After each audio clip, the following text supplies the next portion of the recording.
Menggelar karya simulasi siaran 2023 merupakan tugas akhir bagi siswa kelas 12 jurusan Broadcasting dan Perfilman SMK Negeri 1 Semarang. Acara tersebut merupakan kali kedua jurusan ini menggelar karya dengan berisi beberapa program yang menarik, yaitu news bulletin, variety show, game show, film pendek, feature, dan terdapat program tambahan yaitu funfair dan iklan layanan masyarakat. Proyek ini digarap oleh seluruh siswa kelas 12 Broadcasting dan Perfilman dengan mengandalkan kerjasama antar grup. Gelar karya ini dapat rampung selama 3 bulan dan dapat tayang sesuai rencana. Tentunya dalam proses produksi ini terdapat pihak-pihak yang mengatur jalannya produksi. Oleh karena itu, setelah kepala stasiun resmi terpilih, kepala stasiun melakukan pemilihan manajer divisi seperti pemberitaan, kreatif, teknik, dan pemasaran. Gelar karya simulasi siaran 2023 ditayangkan secara langsung melalui YouTube One Channel dengan berdurasi selama 2 jam. Pada pemutaran karya ini melibatkan beberapa pihak untuk menyaksikan langsung di Aula SMK Negeri 1 Semarang, dari industri Jawa Pos dan Ras Media, serta mengajak orang tua dari masing-masing siswa untuk datang dan menyaksikan gelar karya simulasi siaran ini.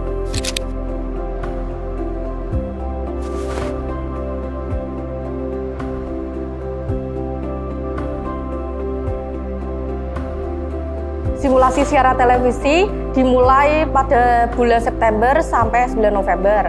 Setelah saya dipilih menjadi kepala stasiun, saya memberitahu mereka bahwa simulasi ini harus digarap dalam satu kelas. Maksudnya itu kita harus kompak, nggak ada yang kayak satu lele, satunya kayak dia kerja keras sendiri, itu nggak ada.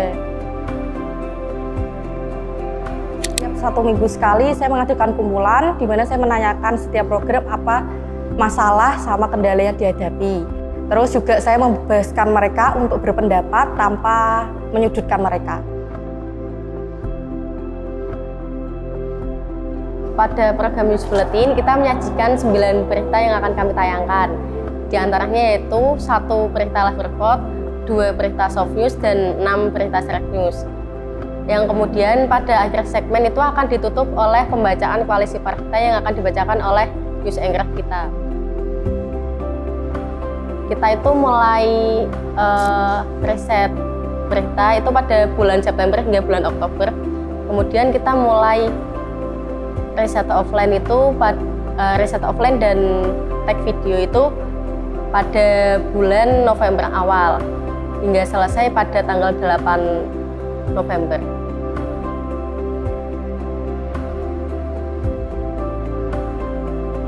Selama masa praproduksi, saya membuat jadwal kegiatan latihan alat untuk seluruh tim teknik agar orang-orang yang belum pernah memegang alat sebelumnya dapat latihan sehingga mereka dapat memahami alat yang akan mereka gunakan.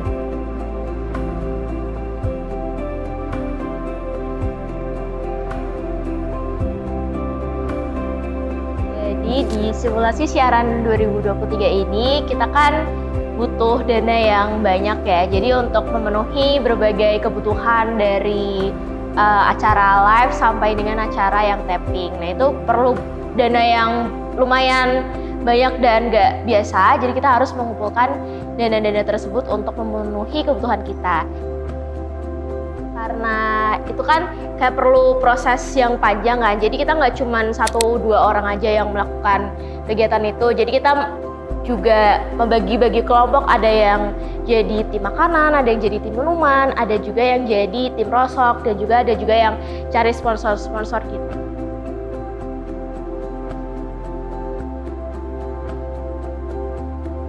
Jadi saya sebagai manajer program atau manajer kreatif bertugas sebagai memilih program yang akan ditayangkan. Misalnya seperti contohnya seperti game show, kemudian variety, kemudian feature dan juga film.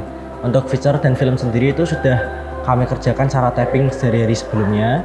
Untuk game show itu baru satu setengah bulan sebelum hari H kita syuting di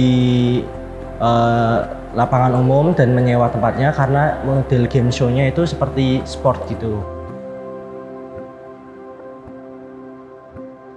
Untuk variety sendiri kita mengusung tema yang lumayan menarik, yaitu tentang pemilu 2024. Dan menariknya di variety kita tahun ini, di simulasi ke tahun ini adalah kita juga mengundang Bawaslu asli Kota Semarang sebagai salah satu tokoh guru yang memberikan edukasi kepada siswa yang ada di dalam cerita tersebut.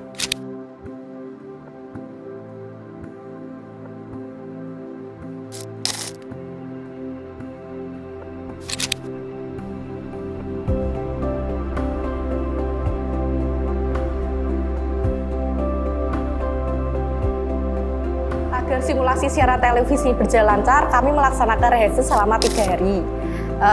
Saya membiasakan pada mereka sebelum rehearsal berdoa terlebih dahulu dan memberikan sedikit motivasi kepada mereka. Dan saya menekankan bahwa mereka harus kompak sampai simulasi berakhir. Jadi waktu saya menjadi direktur, waktu praproduksi saya melakukan brainstorming kepada seluruh tim News Bulletin, yaitu menentukan ide dan tema. Setelah itu saya mengurutkan rundown yang telah dibuat oleh program direktur dan menuliskan kembali ke kertas untuk arahan presenter. Setelah produksi berlangsung, saya memastikan bahwa di dalam studio itu dalam keadaan tenang. Nah, cara untuk menyatukan chemistry antara saya dengan floor director adalah biasanya sebelum memulai produksi, itu saya melakukan briefing pribadi dengan floor director untuk menyatukan satu visi agar komando di MCR dan di studio itu sama. Berjalannya live, saya mengarahkan arahan dari program direktur untuk memberikan cue kepada presenter. Pada saat on air, saya sebagai program director memimpin serta mengkoordinasi seluruh tim baik yang di MCR maupun di studio serta mengatur talent melalui FD.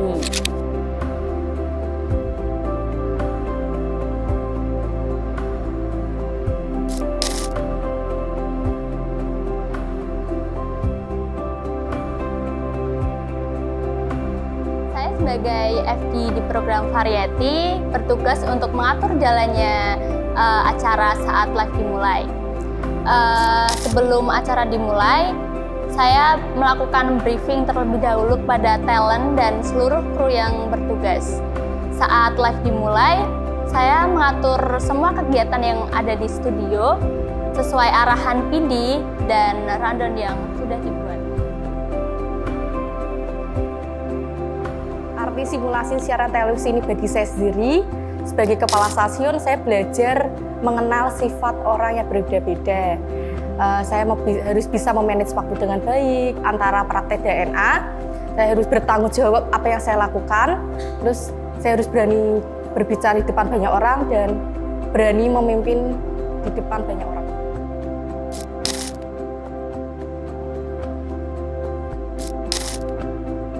Kami adalah tempat di mana kreativitas, inovasi, dan dedikasi bertemu untuk membentuk pemimpin masa depan khususnya di dunia penyiaran. Adapun tujuan gelar karya simulasi siaran televisi ini yang pertama adalah meningkatkan motivasi. Diharapkan dengan gelar karya simulasi siaran televisi ini merupakan sumber motivasi tambahan bagi siswa untuk terus berusaha dan berprestasi baik secara akademis maupun non-akademis. Yang kedua adalah sebagai pengakuan prestasi. Diharapkan dengan gelar karya simulasi ini sebagai bentuk pengakuan atas usaha, prestasi, dan keterampilan mereka selama masa studi. Yang ketiga adalah memberikan pengalaman praktis yang berharga dan relevan dengan kompetensinya yang akan menjadi bekal siswa sebelum lulus. Keren dan bagus banget sih. Tanggapan mengenai gelar karya simulasi tahun 2023 ini tentunya berhasil sukses, keren. Dari yang semula saya kira agak pesimis sama kalian anak-anaknya 12BC2, tapi ternyata kalian bisa menghasilkan sesuatu yang luar biasa. Harapannya sih nanti adik kelasnya juga bisa mengikuti jejak kalian karena gelar karya simulasi tahun 2023 ini adalah merupakan gelar karya kedua yang kita laksanakan dan akan terus turun temurun nantinya. Gitu. Nah, secara keseluruhan sebenarnya simulasi tahun ini sudah memberikan yang terbaik dari apa yang bisa dilakukan gitu kan, dengan terutama dari sisi ya program dan mungkin dari sisi marketing ya. Jadi marketingnya tuh benar-benar jalan gitu kan. Jadi tidak hanya mengandalkan dana dari kita sendiri, tapi juga sponsor itu sangat-sangat mendukung gitu kan. Dari sisi lain anak-anak juga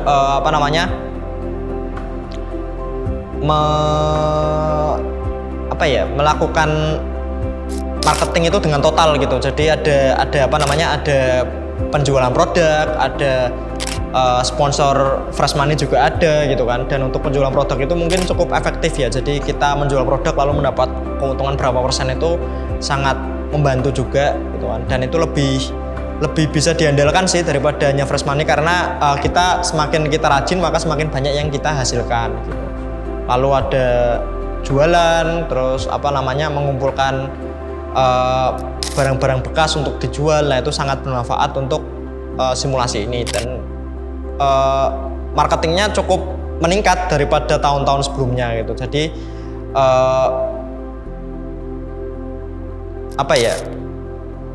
konsep marketingnya tuh benar-benar jalan dan benar-benar bisa menutup dana simulasi, bahkan bisa lebih gitu dari apa yang kita butuhkan. Lalu apa lagi ya? Mungkin desain proposal marketing itu juga menarik gitu kan, karena tentunya desain harus berkembang gitu kan dari tahun-tahun sebelumnya, dan yang tahun ini lebih menarik. Mungkin enaknya untuk sekarang kita proposal tidak harus di print ya, jadi kita ngirim soft file aja sudah cukup gitu. Jadi perusahaan-perusahaan itu banyak yang tidak memerlukan proposal print, otomatis dari sisi pengeluaran kita pun tidak terlalu banyak.